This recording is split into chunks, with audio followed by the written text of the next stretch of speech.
Hi, Caleb from Brownells here, and in today's video I'm going to be going over some of the features and show you how to install the Rise Armament RAVE 535 slide and snap trigger. I promise I didn't come up with that name.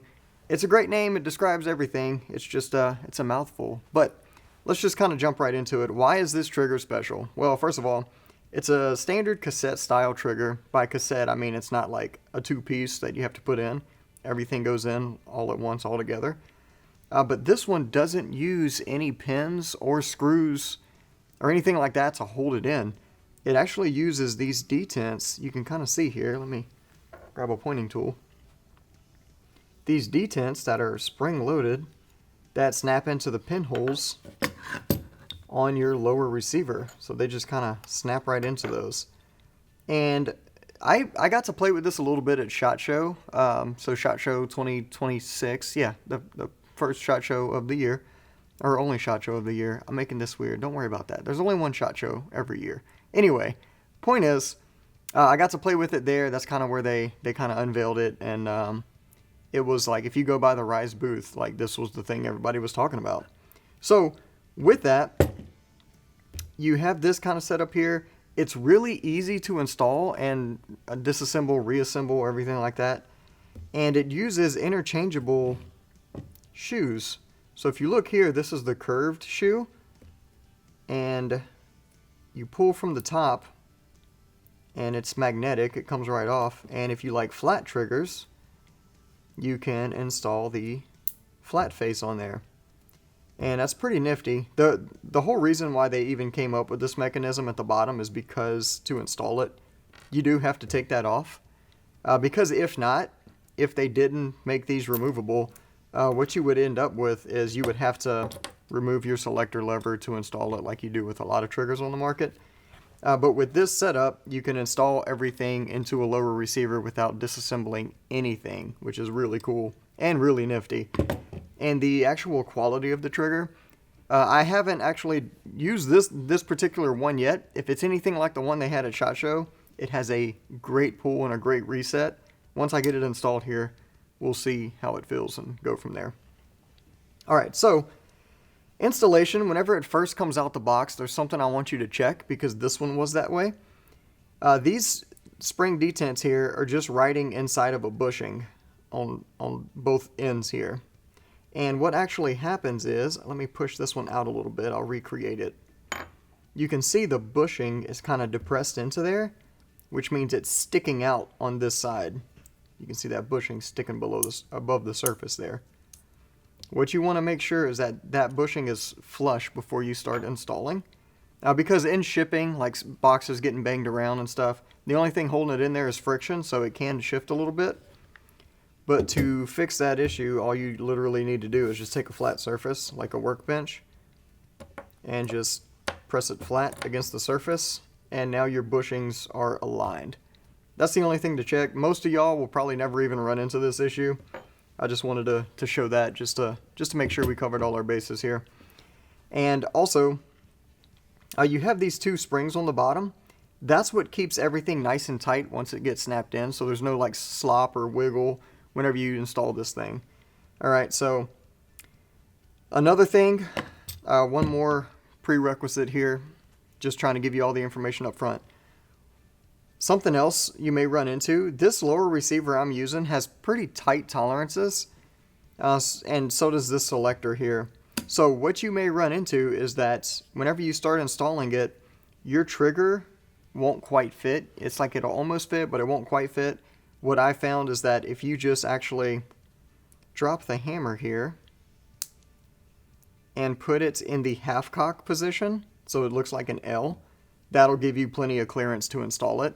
So I'm actually going to go ahead and install this one this way. You can install any of them this way really, but this is how I'm going to install it, just to make things a little bit easier, and it'll probably make things easier for you to see as well. Alright, so let's go ahead and jump right into the installation. It's super quick, I promise. All we need to do is set the trigger on top of the receiver, just like so.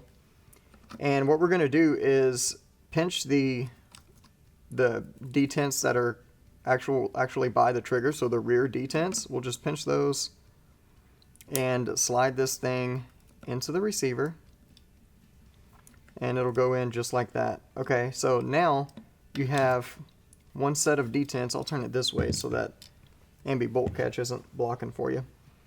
So what you'll do at this point is, once you have those in, you're going to make sure that your trigger shoe is coming out the bottom, okay?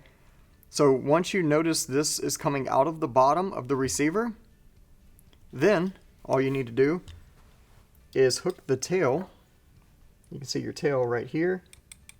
You're going to hook that underneath your selector switch on the inside, and it should look something like this. We're just going to hook that under. All right, now once that's hooked under, the only thing holding us up is the top set of detents. So we're just going to push those in. Now we just slide the whole thing down until the detents pop out of the holes. Just line it up with the holes and they'll pop out. So what we'll do here, just like that. So the top ones are in, but the bottom ones are not. All you need to do is just kind of give it a push, and they will snap into place here. Just like so. Alright, so now all the detents are in place. Look at this side, make sure they're pretty flush with the receiver. Check the same thing on the other side, and they should look just like that. Now all you need to do, you need to pick if you want your straight or curved shoe. I'm going to go with the straight one. Just personal preference, it doesn't really matter. Alright, so notice here how you have your half circle cut, or your crescent right here, and then you have your hook at the top. You're just gonna, it only goes on one way, you can't mess it up. You're just gonna take the half circle, set it on the pegs, and then rotate downward, and you'll feel that magnet snap it into place. So the way these angles interact with each other, this thing is never gonna come off while you're shooting or whatever. You know, you can be as rough as you want on this thing. It's not gonna fall off.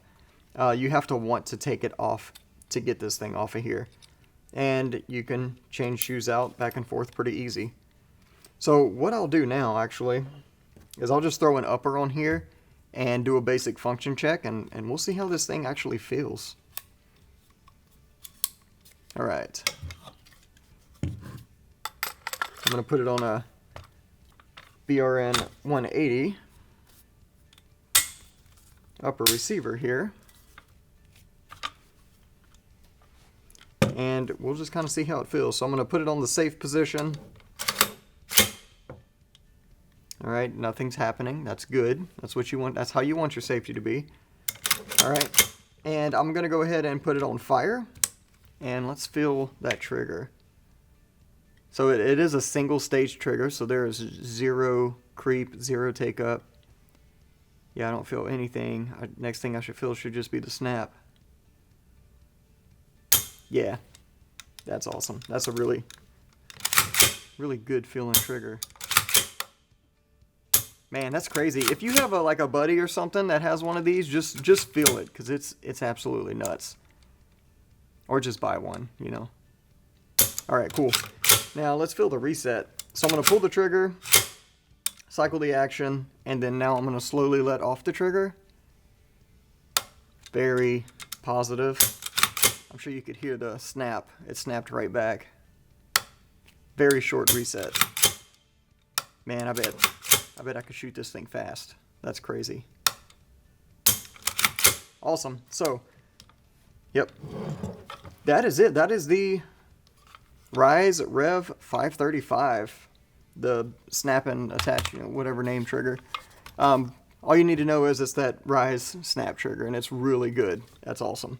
Very easy to install, very intuitive. It only really, everything just goes in one way, and you can see how it goes in. So you literally just plug and play right into your gun. They do make it in multiple colors. I got the black. You can get the shoes in like a red anodized right now, I think, as well. But if you know me, I can't stand red anodized parts. I don't mind the trigger body because it's on the inside of the gun. But having that red shoe sticking out on a build like this, I don't know, some of y'all like it. It's not for me. but the black shoe definitely is. So Rise, if you're watching this, I want the like limited edition multicam black, like call it like the Caleb trigger or something. I don't care. Point is, that'd be awesome. No, I'm just kidding. But in all seriousness, really good trigger setup. Very cool. Can't wait to actually take this one to the range. So if you have any experience with this particular product, any questions, any concerns, if you love it, hate it, you know, whatever, leave that in the comments down below. And as always, if you need help with anything for any reason ever, feel free to give us a call on the tech line. We'll be happy to help you out. Thanks for joining us, and we'll see you next time.